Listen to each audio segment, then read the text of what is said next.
Good morning, you all.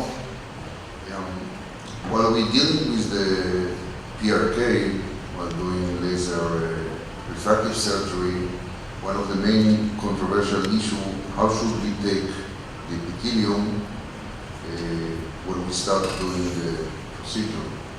So, in this talk, I'm going to discuss and to show you our results. We compare the three techniques of epithelial removal: the mechanical technique, the alcohol assistant technique, and the transepithelial laser technique. So which one is better? Which one gives you better results? As I said, it's a controversial issue.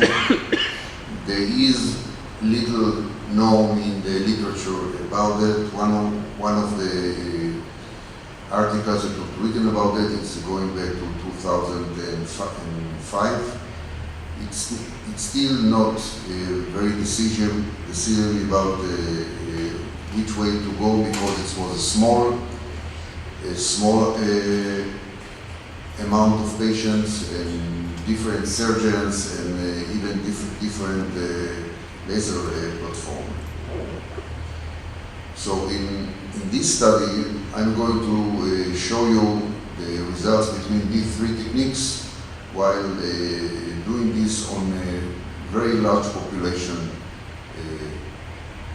patients. So we're talking about retrospective comparative study that we did on over than 14,000 eyes that underwent PRK, and we used the mechanical, the alcohol-assisted, or the transepithelial PTK. The study was going back till 2000 until 2013, and what we checked, our primary postoperative outcomes were first the efficacy index, and the efficacy index is the postoperative uncorrected visual acuity compared to the preoperative best corrected visual acuity. We checked the safety index, which is the postoperative best corrected visual acuity compared to preoperative best corrected visual acuity, and we checked what are the refractive results, what is the refractive error of the patients. So let's go directly to the results. We checked the efficacy, and to remind you, efficacy is the postoperative uncorrected visual acuity compared to the preoperative best corrected visual acuity, and we can see that we check in three periods after surgery: short one, medium one, and the long-term one.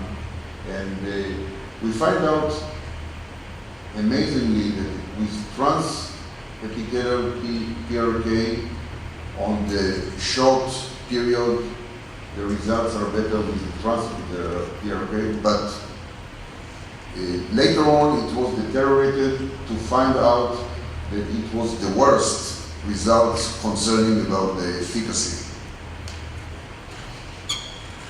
If we check about the safety, we found out that all three techniques were quite safety. However, the mechanical PRK showed us the worst results. What about the refraction? Overall, there was a myopization during the follow-up period, but we found out with the transepithelial PRK there was more myopization of the patients in the long-term follow-up. We then did multiple regression analysis where we tried to find if confounders like preoperative visual acuity, age and sex, follow-up, the identity of the surgeon. We still find out that the bottom line results is that the epithelial removal technique remained a significant independent predictor of all studied outcome. So the take-home message of this study is like this. It is a large study, over 14,000 eyes. We have superior long-term efficacy outcome for the alcohol-assisted PRK, and we have inferior long-term efficacy and refraction outcome with the transepithelial PRK, and definitely we are doing now more alcohol-assisted PRK compared to the other three techniques. Thank you.